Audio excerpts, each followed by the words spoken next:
800米的助跑，为了要摸到更高的树梢。吃饭来不及好好嚼，唱歌跑调的话，吹口哨也好不了。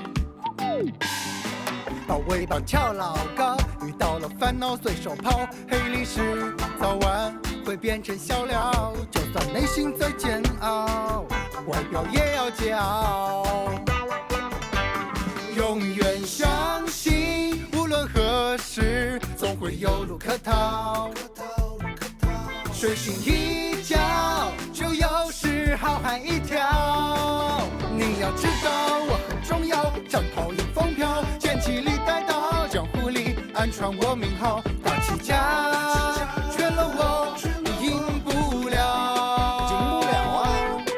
你一定知道我很重要，愿陪你闯荒岛，为你藏马脚，背对背也可以传信号，绝地让你先出招。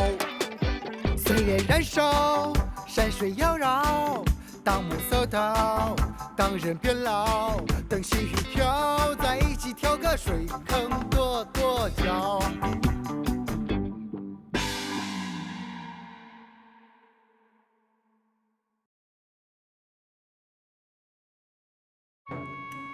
你们和外门弟子不一样，是将来有可能练成我们清净众绝学无妄诀，并继承掌门之位的，所以一定要严守心防，不要被外界这些无聊的琐碎之事干扰。莫如是的这5封情书，为师先扣下了，等你神功大成的那天，为师再还给你。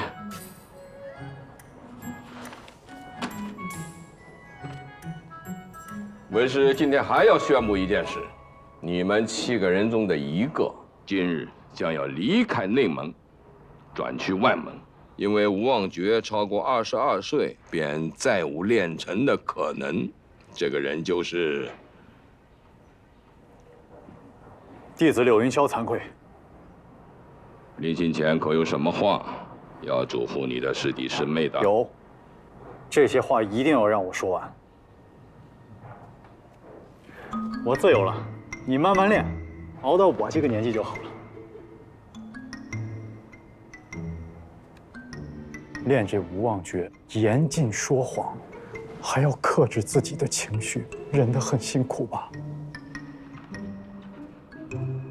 见到妙龄女子，难道不心动吗？啊？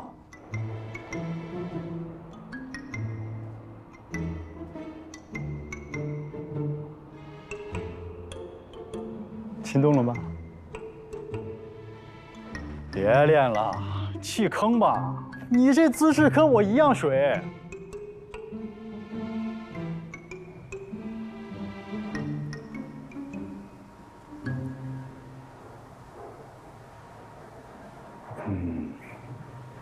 有一封情书，是我写的。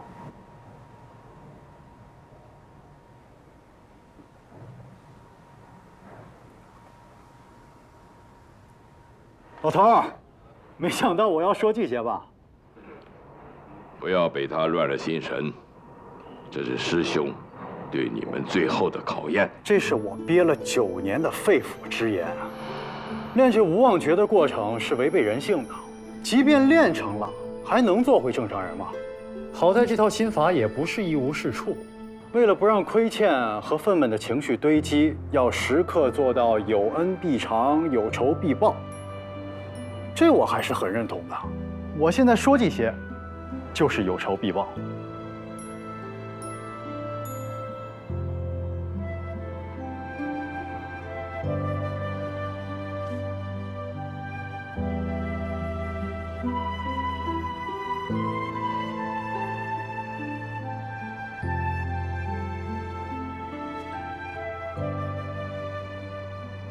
有恩必偿。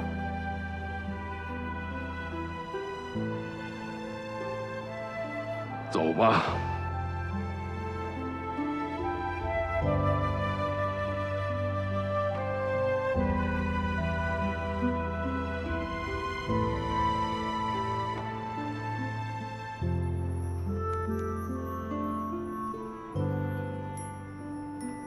我柳云霄要回去逍遥一阵了。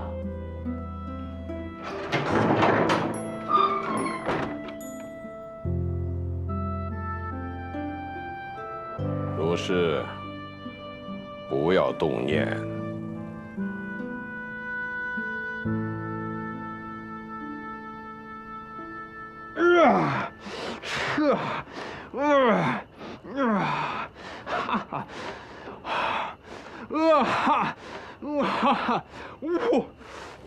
这里是内门，你在这里练功会被师父责罚的。莫师妹关心我。是啊，那咱们开始这段感情吧。我们没什么感情啊。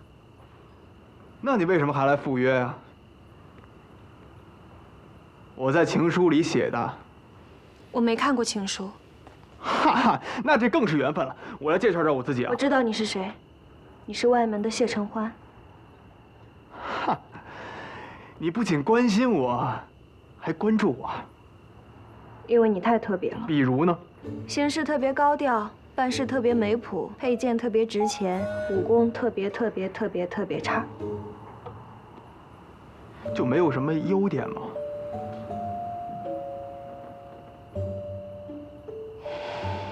完全想不到，十分糟糕。想不到就别硬想了。如果你约我来这里是在信里写的，那么以我师父喜欢偷窥隐私的癖好来看，他应该已经赴约了。为师已来此多时，你竟然仍未察觉，看来还得多加练功才是。无所谓了，反正我这个人十分糟糕。谁说你了？你完犊子了！我已三令五申，外门弟子不得与内门弟子发生感情纠葛。但外门弟子谢承欢不仅给内门弟子莫如是写情书，还妄图半夜私会，情节恶劣，特罚禁足1个月。弟子知错认罚。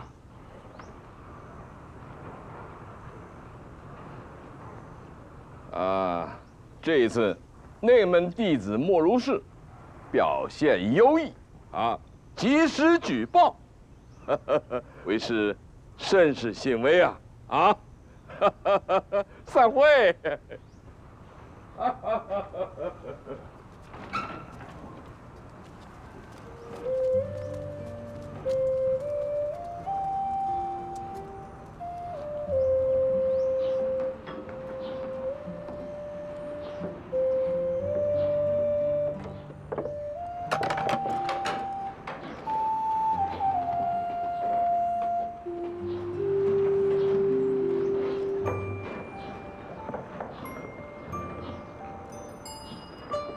师父说过，想要下山，一是年纪到了，二是功练成了。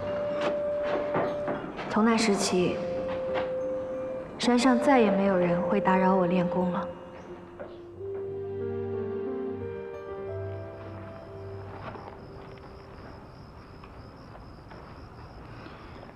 那个看热闹的尾巴也走了。你真的很有魄力，关键时刻为了我们3个人的生命安全，把身上全部的钱都给了那个超频高手，换我就做不到。妇人之见，男人才不会把钱果断奉献。你对男人真的是一无所知。接下来给他看点刺激的。这就是男人。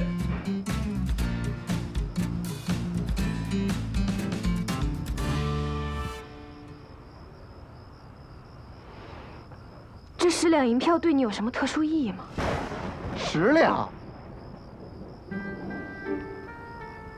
？10两银票藏这么刺激干嘛？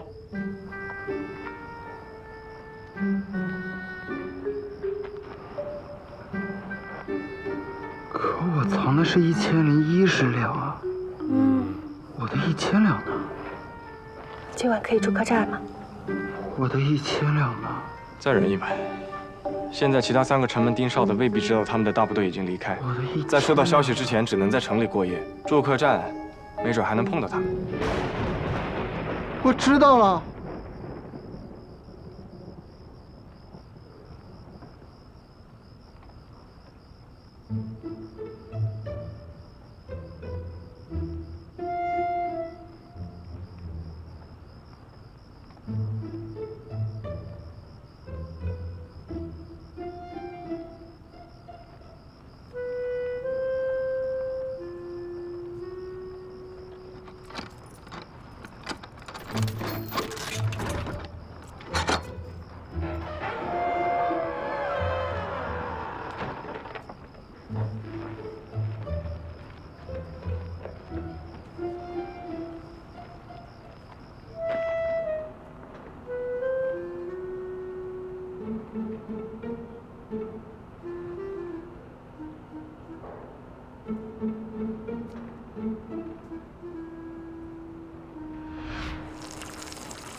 吃饭吧，我们先一起吃饭。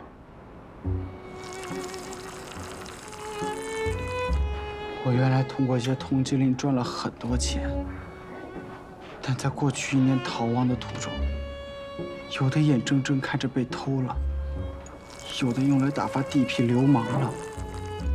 直到3天前，我想到了一个绝佳的主意，身上只留点散碎银子，然后将最后1000两藏在膏药里，再把膏药贴在我身上。但又害怕膏药粘坏了我的1000两，于是，在膏药和1000两之间，我又垫了一张10两。结果10两没有被我的膏药粘坏，1000两却被我的汗泡坏了。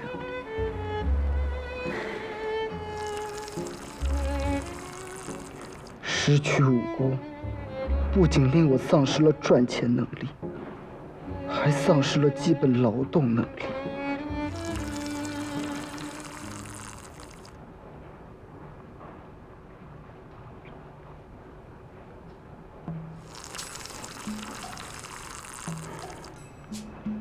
即便我是一个如此仗义、如此有魄力，在危难之际为了我的好朋友无偿奉献了70多两的人，又能怎样？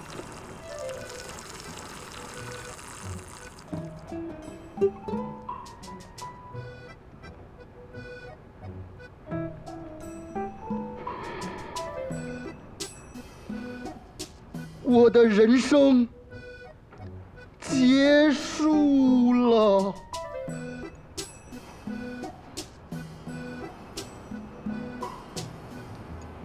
你是不是想让我借你点儿？多少？你开始了解男人了。我借给你5两，这样我们俩身上就都有15两了。而我开始了解穷人了。四哥，可以给我一个了解有钱人的机会吗？好说。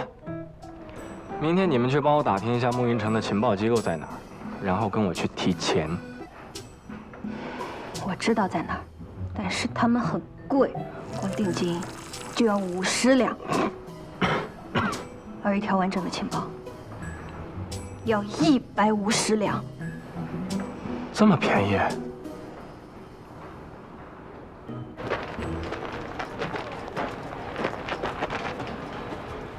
哟，几位客官好。提钱，先提个1000两吧。先生，我们这里不是钱庄。我是这儿的高级会员。请出示您的会员牌。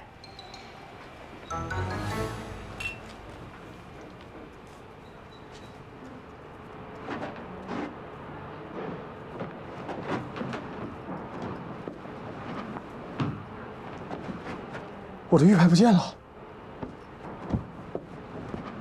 我的玉牌呢？我好像梦到过这段。我的玉牌呢？我是严四方。那你如何证明你是严四方的？你叫昨天工作的那个店员出来跟我对接。他辞职了。昨天一位叫严四方的先生斥巨资办了一个会员，按我们店里的规矩，店员可以抽1成。现在他已经实现财富自由了。虽然您说您叫严四方，但我可以不信啊。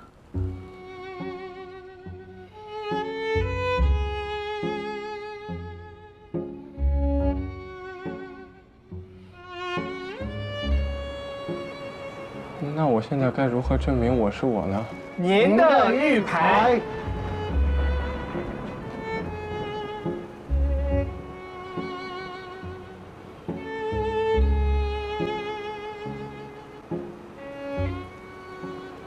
我的人生结束了。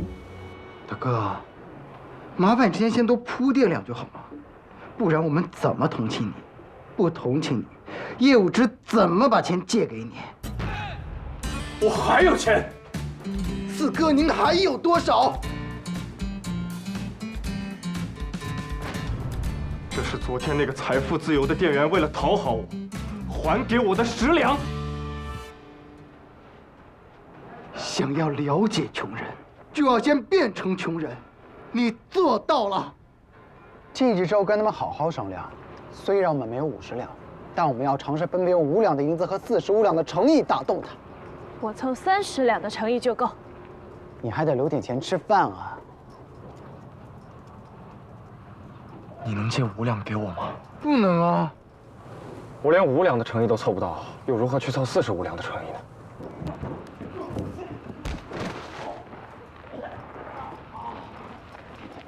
敢跟我们玩这套，在50两的定金里掺了5两假银票，以后不仅我们不会跟你做生意，其他城的经贸机构都会把你拉进黑名单的。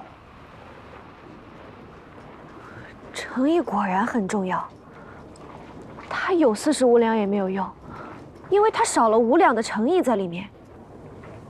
他只是单纯少了5两银子而已。好吧，回去想想怎么让诚意变现。你们先走吧，我约了人。你约的人有钱吗？我约的人之前也这么打听过你。这10两银子是我们俩凑的，你刚来，需要钱去维系生活。我身上有钱。莫如是，对吧？我叫刘峰，虽然我们组织在暮云城的成员只有3个，但我是副组长，他是组长，你是后辈。照顾后辈是我们分内之事，你一定要收下。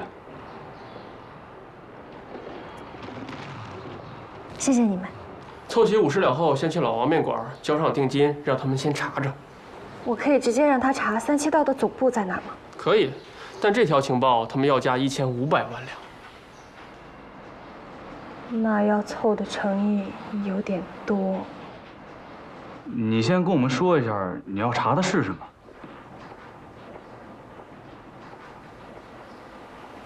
不用担心，我们不是要窥探你的隐私，而是他刚来的时候用全副身家买了一条废情报。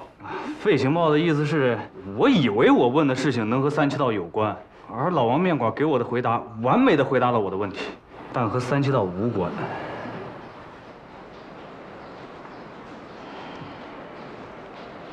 37道图我门派的3成人中，有一位师兄姓柳，暮云城人士，罪名是5年前他纵火烧了一座商铺，导致16个无辜之人遇害。而柳师兄向我承认，这件事的确是他所为。但这件事在当年并没有被官府记录在案。柳师兄在纵火的时候，周边也没有看到其他人。所以你想查什么？柳师兄没有看到其他人，但37道却知道真相。这说明在当年只是柳师兄没有发现有人看到他纵火，而那个人当年也没有报案。可在之后的时间里，37道找到了这个人，并从他身上取证了柳师兄的罪行。而我要老王面馆查出这个人是谁，找到他就等于间接找到了37道，因为所有向他询问过纵火事件的人中，必有一个是37道的。你要是早点来，我就把我的全副身家压在你身上了。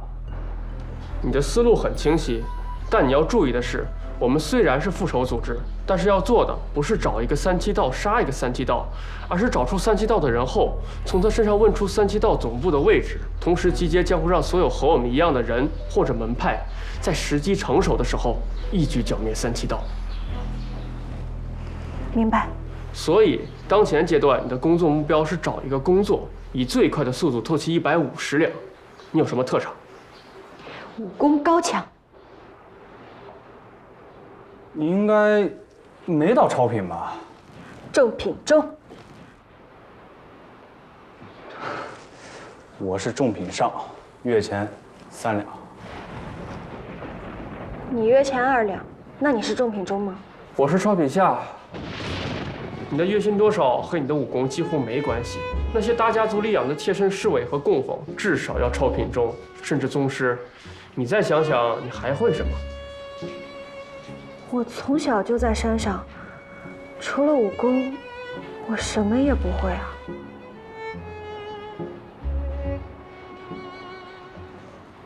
我的人生还没开始就结束了吗？别那么悲观。就算没有能赚钱的手艺，没有独步一方的武功，你至少还漂漂亮亮的，有一副好看的皮囊。哎，说到好看的皮囊，你会唱小曲吗？闭嘴！我想到我的一技之长了，我有很多诚意。诚意有什么用？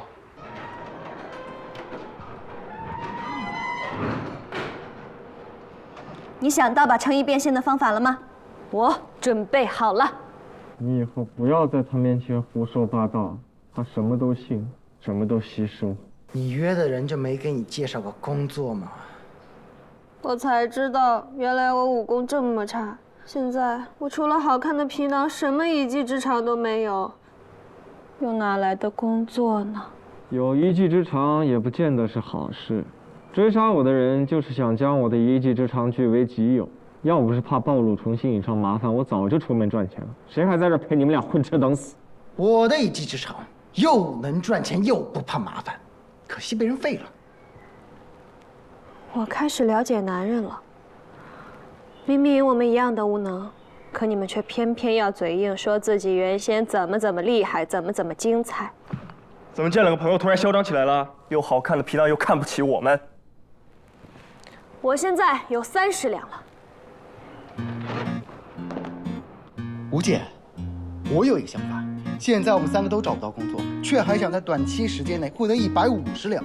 趁着我们手里还有点钱，我们3个合伙开一家店吧。万一我们开成功了，以后就可以雇人工作，并且可以在短期内获得巨大的财富。你懂经营吗？不懂，你懂吗？我也不懂。那还怎么开店？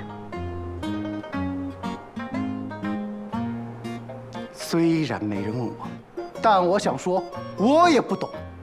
不过我听一个智者说过，这世上所有的成功都来自于一份毫无缘由的自信和成倍的努力。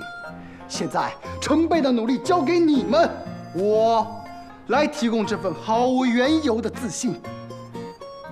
忽然之间，我也涌出了毫无缘由的自信。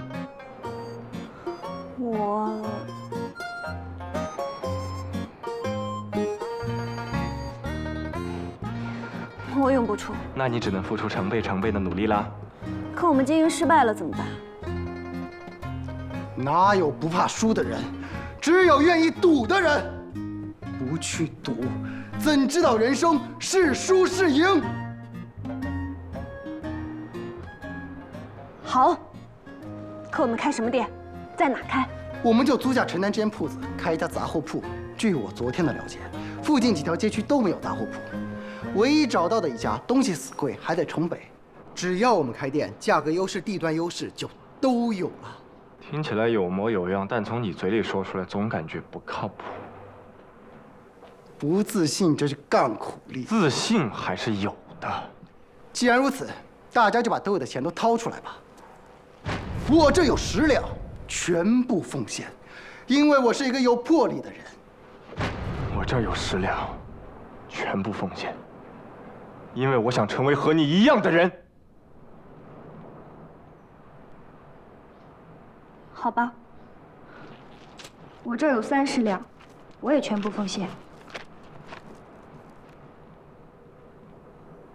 可为什么我付出了成倍的钱，却还要付出成倍的努力呢？因为能者多劳，你以后就掌柜的了，这个头衔酷不酷？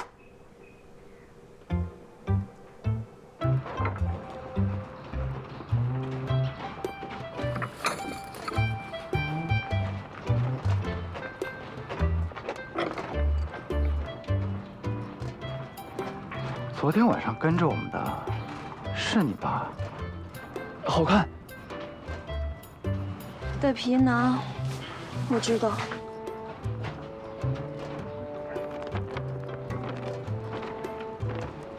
大恩大德，没齿难忘呀！你把铺子租给我们，你感激什么？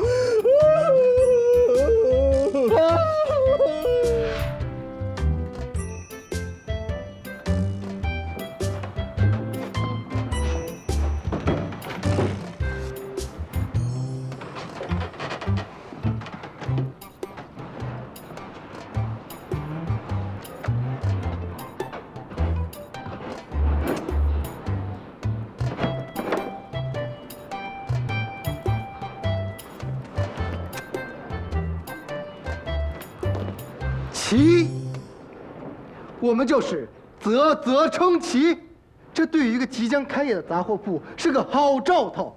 那我们就叫啧称奇杂货铺吧。作为一家杂货铺，最好一听名字就能让人知道这家店的特点，可以叫很便宜杂货铺、啥都有杂货铺、超好用杂货铺。名字取得很难听，杂货铺。那你想杂货铺345杂货铺。有点草率杂货铺，要不，索性就叫杂货铺。那岂不是无名杂货铺？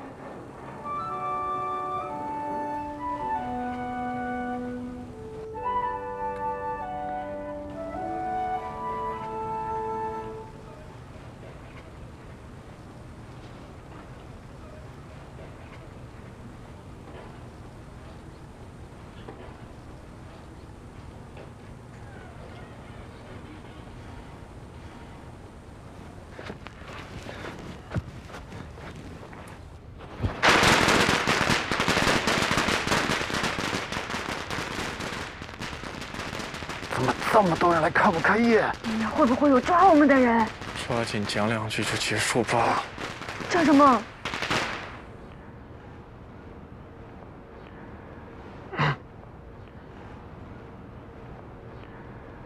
感谢父老乡亲前来捧场，还希望大家以后能多多光顾。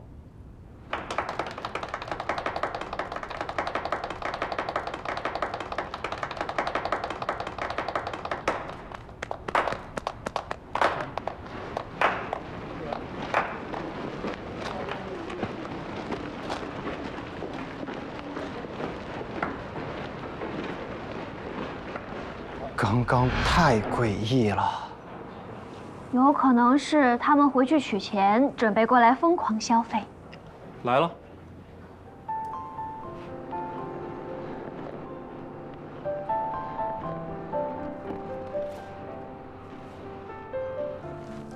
恭喜你！你居然还记得我？我当然记得。客官有什么需要？关照一下我的同行。里面请。你们为什么敢在这里开店？有什么问题吗？5年来，没有一家开在这儿的店能活过3个月。即便有4大家族作为背景的铺，也难逃厄运，被称为被慕云城诅咒的衰铺。已经快1年没有人租这里了。难怪铺主那么激动，难怪那么多人看我们开业。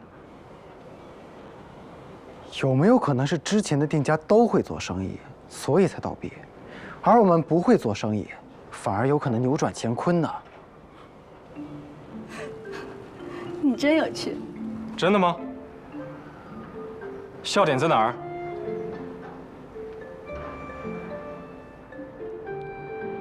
所以你怎么折腾，你开心就好。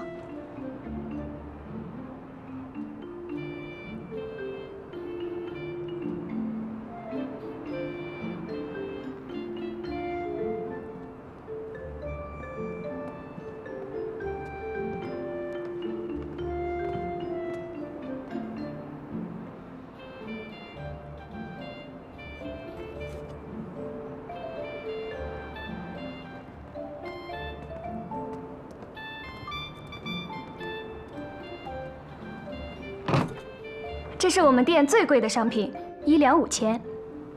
第一单需要优惠吗？你是掌柜的，听你的。第一单生意很重要，祝生意兴隆。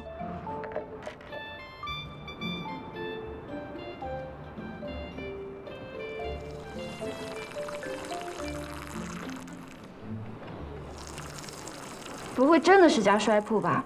开业的上午，我们只进账了1两5千，减去进价，只赚了5千。别慌，跟上头打过招呼了，诅咒已结束。是摔铺问题也不大，你看这家店，菜做的这么难吃，还能活到现在。难吃你还吃？你哪位？这儿的掌柜。你开店之前怎么不先过来问一下姐姐？你可知道你的那家店铺是被诅咒过的？切，怪力乱神。你还不信？5个铜板，让你知道更多他的故事。5个铜板，能告诉我你家菜为什么做的这么难吃吗？可以啊。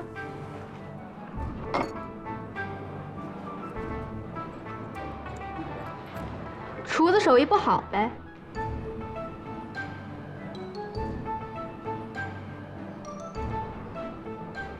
我觉得饭菜口味不重要，重要的是我们能这样坐在一起吃饭。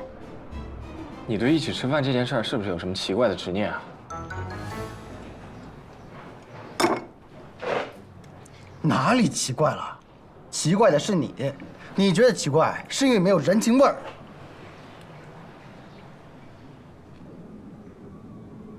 也对。你喜欢一个人吃饭吗？喜欢啊。不觉得孤独吗？觉得啊。觉得孤独，你为什么还喜欢一个人吃饭？因为我喜欢孤独啊。是喜欢，还是习惯？是喜欢。还是习惯？是喜欢。还是习惯了这种喜欢？只是喜欢。只是喜欢了这种习惯吗？您就是无名杂货铺的叶掌柜对吧？你们不可以在我店里闹事。不闹事，不闹事，我是专程来贺喜的。叶掌柜，恭喜发财，红包拿。这是城里的晚辈们吗？收红包之前，先叫声大伯。这是你表姑，还有这个算是你同辈，叫哥。我可没有收保护费的弟弟。看来不用自我介绍了，1个月10两，保你无事。怎么样，大伯、表姑，滚！不好。那叫你祖奶奶好不好啊？我们不需要你保护。哎，话可不能说太满，天有不测风云啊。你也就是个次品吧？哟，听这口气，咱祖奶奶练过啊。我只是一个有好看皮囊的重品中罢了。那您2位什么态度呢？我们也得听你祖奶奶的。他是掌柜的，那就是没得聊喽。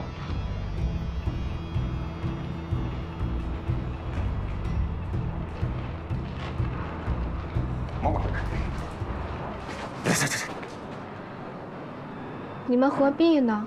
论自保能力，这位应该比你们酒楼所有人加起来都要强。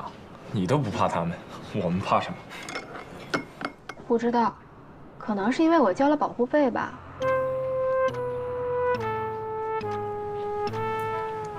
光天化日，他们还能带人来踢馆吗？手段五花八门，至少这条街上的7家商铺都没耗过他们。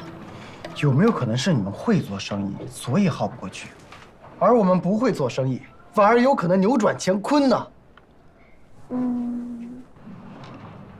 你真有病。这才是标准答案。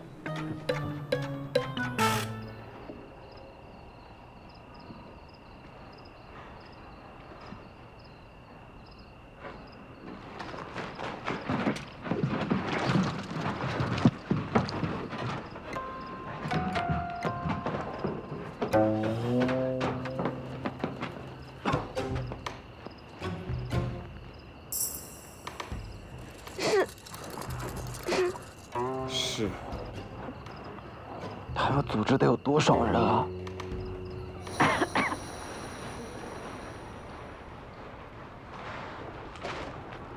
哟，叶掌柜，嘛呢？给强施肥呢？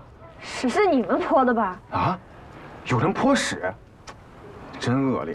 如果你们要是有人保护，就不会出现这种事情。你看，今天生意也做不成了。哎，你要敢动手，我就报官。啊，那个1个月10两，你再想想啊。想想。猪贼拿脏，可这个脏是真脏，谁拿啊？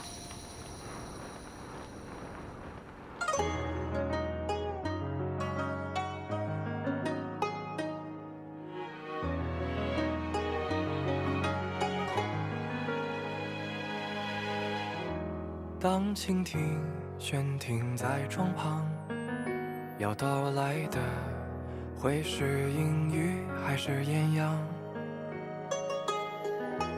当稻草落入了手掌，是该狂喜还是迎向最后的绝望？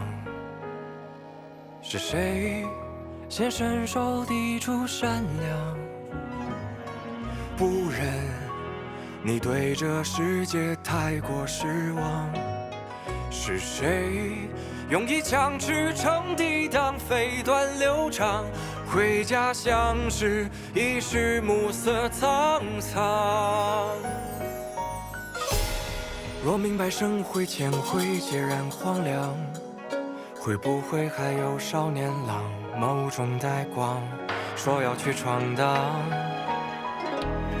若一直酸甜苦辣终成茧，这世间百味，还要不要去一一品尝？是谁怕回忆太漫长，穿林过巷只字不提过往？是谁以为终难挣脱这无法愈合的伤，转头却发现早已有伙伴在身旁？我曾孤立于人群，熙熙攘攘，也被万家灯火灼伤过眼眶。可惜这世间隐藏的万般美好，许多事要同时过才能看得清本相。后来的我添了几分你的模样，敢嬉笑怒骂调侃人间无常，藏信仰在别人看不到的地方，得一夜孤舟便可重新起航。新的你历经千帆，仍不是温暖，破浪而来，只为欢聚一场。